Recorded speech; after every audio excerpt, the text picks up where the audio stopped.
ہر قسم کی تعریف اللہ کے لیے ہے جو ایک زبردست غالب اور بہت بخشنے والا ہے۔ وہ رات کو دن پر لپیٹتا ہے تاکہ صاحبان قلوب و ابصار نصیحت حاصل کریں اور عقل و خرد والے بصیرت سے کام لیں۔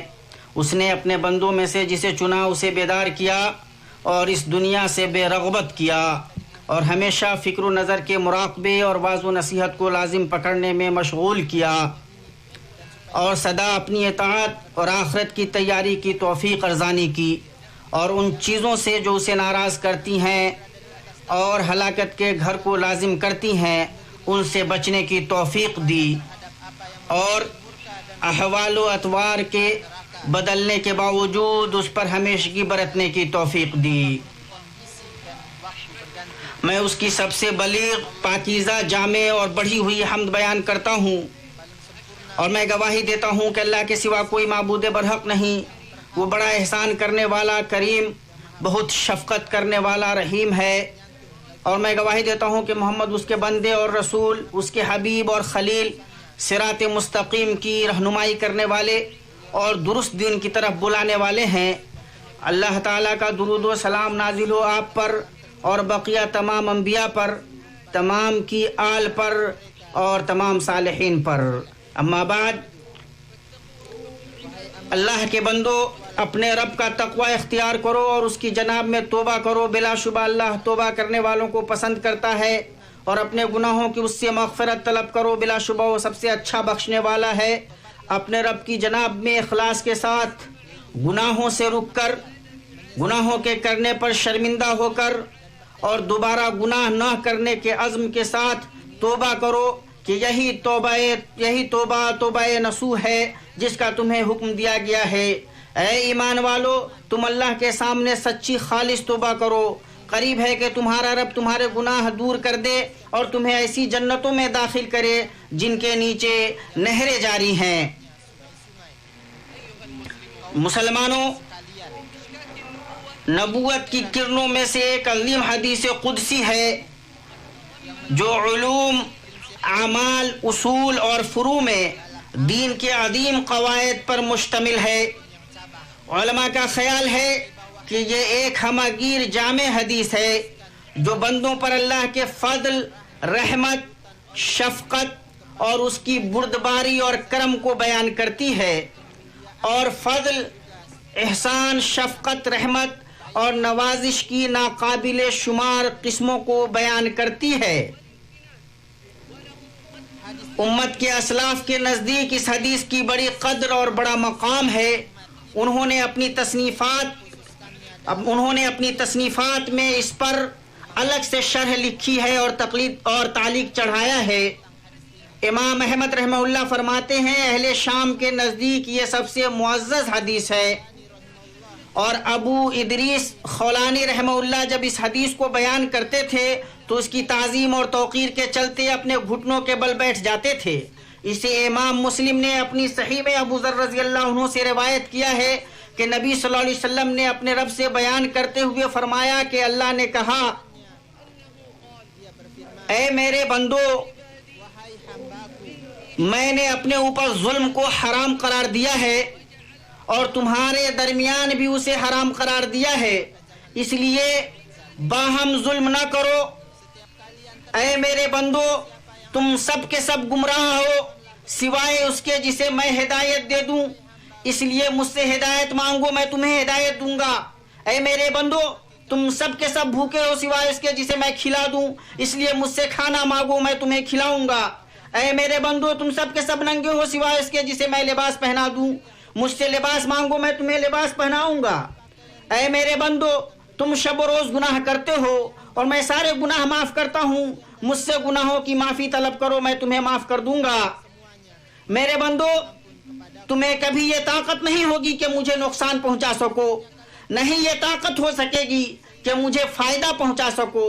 اے میرے بندو، اگر تمہارے پہلے والے اور تمہارے بعد والے، تمہارے انسان اور جن سب مل کر تم میں سے ایک انتہائی متقی انسان کے دل کے مطابق ہو جائیں تو اس سے میری بادشاہت میں کوئی اضافہ نہیں ہوگا۔ اے میرے بندو، اگر تمہارے پہلے والے اور تمہارے بعد والے، تمہارے انسان اور جن سب مل کر تم میں سے سب سے فاجر آدمی کے دل کے مطابق ہو جائیں تو اس سے میری بادشاہت میں کوئی کمی نہیں ہوگی۔ اے میرے بندو، اگر تمہارے پہلے والے اور تمہارے بعد والے، تمہارے انسان اور جن سب مل کر ایک کھلے میدان میں کھڑے ہو جائیں اور مجھ سے مانگیں اور میں ہر ایک کو اس کی مانگی ہوئی چیز دے دوں تو اس سے جو میرے پاس ہے اس میں اتنا بھی کم نہیں ہوگا جو اس سوئی سے ہوگا جو سمندر میں ڈالی جائے۔ اے میرے بندو، یہ تمہارے اعمال ہیں جنہیں میں تمہارے لیے شمار کر کے رکھتا ہوں، پھر ان کے مطابق میں تمہیں پورا پورا بدلہ دوں گا۔ تو جو کوئی خیر پائے وہ اللہ کی حمد بیان کرے، اور جسے اس کے علاوہ کچھ اور ملے تو اسے خود کو ہی ملامت کرنا چاہیے۔ یہ حدیث قدسی ہمارے لیے زندگی کے آفاق روشن کر رہی ہے اور راہ نجات کی طرف رہنمائی کر رہی ہے، اور ان گمراہ لوگوں کے دلوں میں امید بو رہی ہے جنہیں شیطان نے خود سے غافل کر دیا ہے، اور جنہیں شیطان نے اللہ کی ان نعمتوں پر شکر گزاری سے غافل کر دیا ہے جنہیں نہ تو گنا جا سکتا ہے اور نہ شمار کیا جا سکتا ہے۔ اے اللہ، ہم پر رحم فرما کہ تو ہم پر رحم کرنے والا ہے۔ اے اللہ، ہمارے سارے معاملات تمہارے ہاتھ میں ہیں۔ اے اللہ، تو ہم پر رحم کرنے والا ہے، ہم پر رحم فرما، ہمیں عذاب سے دوچار نہ کر، تو ہم پر قادر ہے۔ اے اللہ، اے اللہ، اے اللہ، تو سب سے، اے اللہ، ہم جس کے اہل ہیں اس کے مطابق ہمارے ساتھ تو معاملہ نہ کر، تو جس کا اہل ہے اس کے مطابق ہمارے ساتھ تعامل کر۔ اے اللہ، تو ہی تقوی کا حقدار ہے اور تو مغفرت فرمانے کا اہل ہے۔ میں نے جو کہا وہ آپ نے سنا، اور میں اپنے لیے اور آپ سب کے لیے ہر گناہ سے اللہ کی مغفرت طلب کرتا ہوں۔ بلا شبہ وہ بہت بخشنے والا اور رحم کرنے والا ہے۔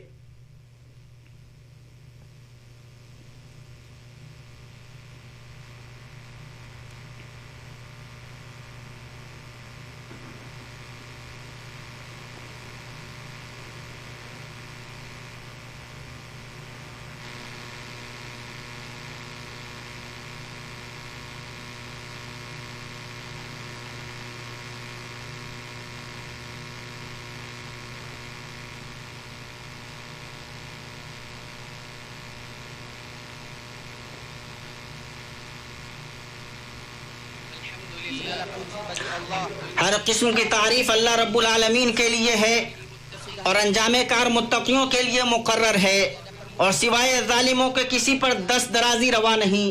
اور میں گواہی دیتا ہوں کہ اللہ کے سوا کوئی معبود برحق نہیں، وہ ایک ہے، اس کا کوئی شریک نہیں، وہی واضح حقیقی بادشاہ ہے۔ اور میں گواہی دیتا ہوں کہ محمد اللہ کے بندہ اور اس کے رسول خاتم النبیین اور امام المتقین ہیں۔ درود و سلام نازل ہو آپ پر، آپ کی آل پر، اصحاب پر، اور جو درست طریقے سے ان کی پیروی کریں تا قیامت ان پر۔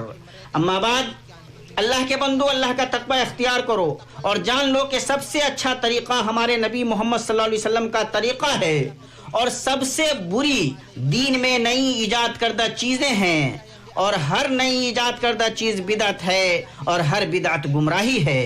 اور جان لو کہ اللہ کی عبودیت سب سے بلند مقام اور سب سے معزز مرتبہ ہے۔ اسے ہمارے نبی صلی اللہ علیہ وسلم نے بقیہ دوسری حیثیتوں کے بالمقابل اختیار کیا ہے، اور اس کے شرف و رفعت کے لیے یہی کافی ہے کہ اللہ نے اس سے 10 مرتبہ اس حدیث قدسی میں اور متعدد مرتبہ اپنی کتاب کریم میں اپنے بندوں کو پکارا ہے۔ اس لیے مسلمانوں، اللہ کا تقوی اختیار کرو، اسے خوف کھاؤ، اس کی کما حق تعظیم کرو، اسی کے پاس اپنی ضرورتیں رکھو کہ اسی کے ہاتھ میں تمام معاملات کی کنجیاں ہیں، اور اسی کے پاس آسمانوں اور زمین کے خزانے ہیں، اور کافر اپنے رب کا ہمسر ٹھہراتے ہیں۔ پھر جان لو کہ اللہ نے ہمیں ایک ایسی بات کا حکم دیا ہے جس کی شروعات اس نے خود سے کی ہے۔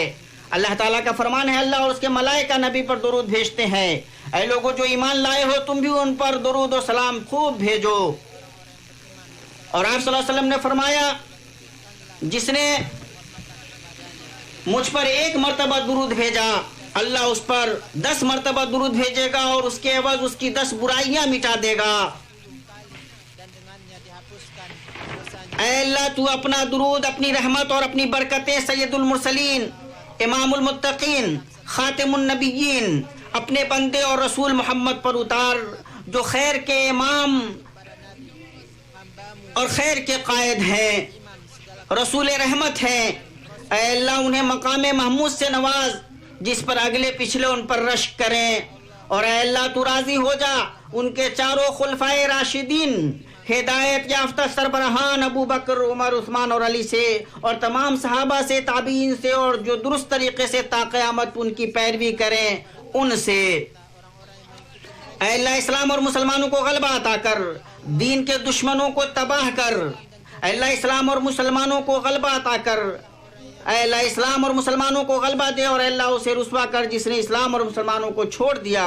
اے اللہ اس ملک اور مسلمانوں کے بغیر تمام ملکوں کو پرامن، پرسکون، خوشحال اور فارغ البال بنا۔ اے اللہ مسلم مردوں عورتوں کو، مومن مردوں اور عورتوں کو، زندہ مردہ سب کو بخش دے۔ اے اللہ ہمارے اور مسلمانوں کے مریضوں کو شفا دے۔ اے اللہ ہمارے ڈاکٹروں اور ان کے اعوان و انصار کی حفاظت فرما، انہیں توفیق یاب کر، اور ہم سے اس وبا کو اٹھا لے ارحم الراحمین۔ اے اللہ سرحدوں پر ہمارے سپاہیوں کی مدد فرما۔ اے اللہ ان کا نشانہ درست کر، ان کے قدم جما، ان کی تو اپنے اور ان کے دشمنوں پر مدد فرما۔ اے اللہ ہر جگہ مسلمانوں کے احوال کی اصلاح فرما۔ اے اللہ حق و ہدایت پر انہیں متحد کر دے۔ اے اللہ ان کے خون کی حفاظت فرما، اور انہیں ان کے ملکوں میں امن سے نواز، انہیں خوشحالی دے، اور ان کے دشمن کو رسوا کر۔ اے اللہ ہمارے سربراہ خادم حرمین شریفین اور آپ کے ولی عہد کو اس بات کی توفیق دو جو تیری مرضی اور منشا کے مطابق ہو۔ ان دونوں کو نیکی اور تقوی کی راہ پر چلا، اور تمام مسلم سربراہوں کو خیر و درستگی کی توفیق دے۔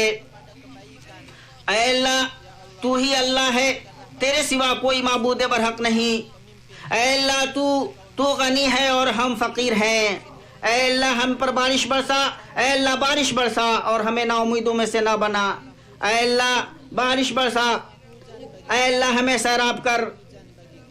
اے ہمارے رب ہم نے اپنا ظلم کیا، اور اگر تو ہمیں نہ بخشے گا اور ہم پر رحم نہ کرے گا تو یقیناً ہم گھاٹا اٹھانے والوں میں سے ہو جائیں گے۔ اے اللہ ہمیں دنیا میں بھی بھلائی دے اور آخرت میں بھی بھلائی دے، اور ہمیں جہنم کے عذاب سے بچا۔